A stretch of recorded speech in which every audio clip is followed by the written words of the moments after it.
வாங்க வாங்க குடு. எது? உன் கையில இருக்கிறத குடு. ஓ ஐயோ எதுக்குப்பா இதெல்லாம் வேஸ்டா? ஓ வேணாமா ஆண்டி. ஏய் கடைக்காரன் வேற எடுத்துப்பானான்னு தெரியும். குடு.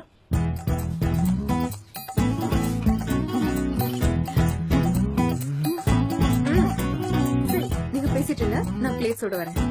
பாப்பா உட்காரு. சோ இப்ப நீ என்னப்பா பண்ணிட்டு இருக்க? நான் ஹோட்டல் மேனேஜ்மெண்ட் பண்ணிட்டு ஷெஃப் ஆகலாம் ட்ரை பண்ணிட்டு இருக்கேன் ஆண்டி. ஓ அப்ப வெட்டியா இருக்கிறேன்னு சொல்லு. அப்படியும் சொல்லலாம்.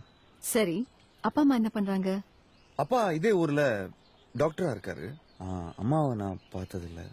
கரெக்ட். உங்க அப்பா வண்ணாந்துறையில ஹாஸ்பிட்டல் வச்சிருக்காருல்ல? அப்புறம் உங்க அம்மா கூட நீ பிறந்த உடனே ஏதோ ஓடி போயிட்டாங்கல்ல?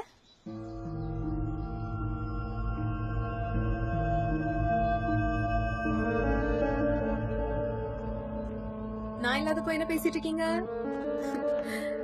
அம்மா, அரவிந்த் உங்க ஃபேவரட் பிஸ்கட் வாங்கிட்டு அவருக்கு வந்திருக்கான். கூடமா சாப்பிடுவாரு. அரவிந்த் என்ன?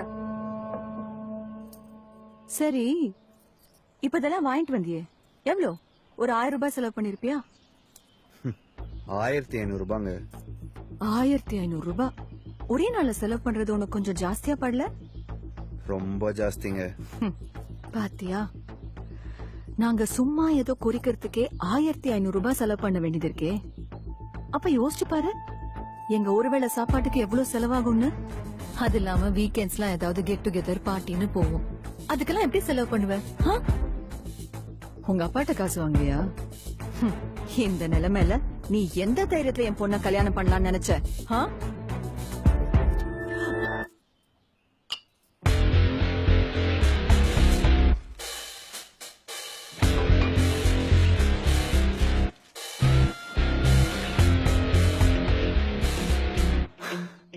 ஒரு சின்ன பசங்க பசிக்கு சாப்பிட வேண்டிய காசுல நீங்க சாப்பிட்டதுக்கு அப்புறம் சும்மா கொறிக்கிறதுக்கு வாங்கிட்டு வந்தா அத ஓசில நல்லா மொக்கு மொக்குன்னு மொக்கிட்டு வாங்கிட்டு வந்தவனே நக்கல் அடிக்கிற தைரியம் உங்களுக்கு இருக்கும்போது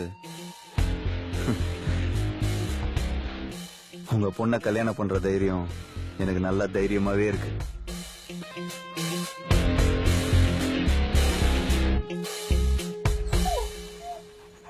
ஹே எல் கோபால்,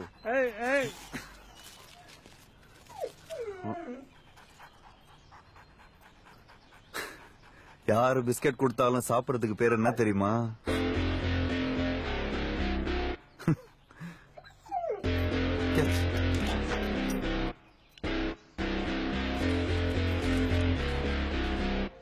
கோபால் ஓரமாக